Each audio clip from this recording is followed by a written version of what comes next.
Hi friends, it's Miss Olivia, and today we're going to be talking about how to practice your speech sounds at home. And the very first thing to know is what sound you're practicing.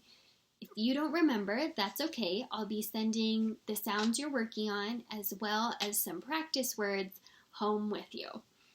And next, we need to practice them. So you could just say the words on your list a lot of times.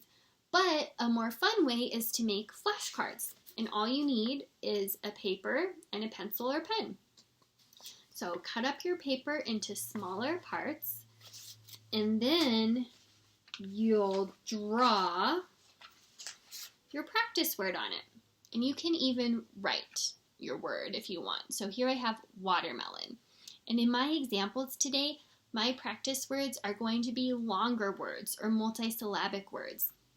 Those are those words that have more than two parts, and we often need to clap the words out to make sure we say all the parts in the word. Like for motorcycle, we have motorcycle. And watermelon, watermelon. So those words definitely have more than two parts, so they're good practice words for me right now. So you can either draw, like I showed you, or if you have some other materials around your house, like newspapers, magazines, or even advertisements that you get in the mail, you can look through these to find a picture that has your sounds in it. So when I looked through those things, I found a computer, a basketball player, an alligator, and a butterfly. And what I did is I just taped or glued these pictures onto the index cards. And sometimes I wrote a sentence. I'm scared of alligators in order to practice my word in a sentence. I also found some longer words, some multisyllabic words that I just left as a word, like this one, inspector. And if I wanted, I could draw a picture on this card too to remind me of what it means. Draw this little guy with a magnifying glass, my inspector. Once you've made your cards, there are a couple of games you can play to make practicing these sounds really fun. One is guess what I'm talking about. So you'll need a partner for this game, and you're going to divide the cards into two stacks, and then describe what's on your card to get your partner to try to guess it. So I'll start with one, and I would say to my partner, I'm thinking of an animal. It has wings and it flies and it's kind of small. And if my partner says it's a bee, no, that's not it. So I get to keep my card and I put it to the side. But let's try another one.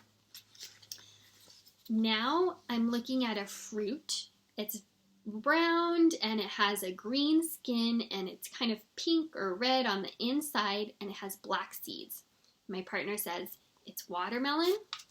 That's right. So I'll give my card to the partner.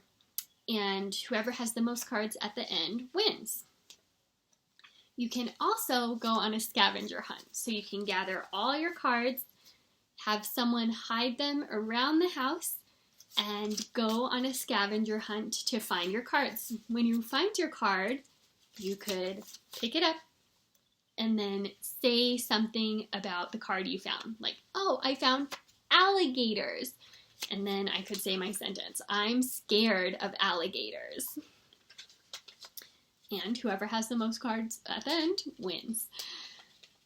If there are any other games that you like to play with your family, like Monopoly or different card games, you could also keep your deck there and draw a card every time it's your turn and practice your sounds that way.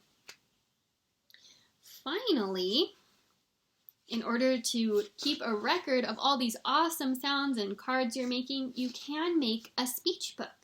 So here I made my speech book by Miss Olivia, and I drew some things that I like on the cover. And then I could either put my card right in the book and glue it down, so I have that to practice. I could make a sentence about the pictures that I found, like for batteries, a flashlight needs batteries. Or I could just write the words in my speech book and draw a picture next to them, if I want, like government. I hope this gave you some good ideas to practice your sounds. Please let me know what you're doing to practice your sounds, and I'll see you next time. Bye!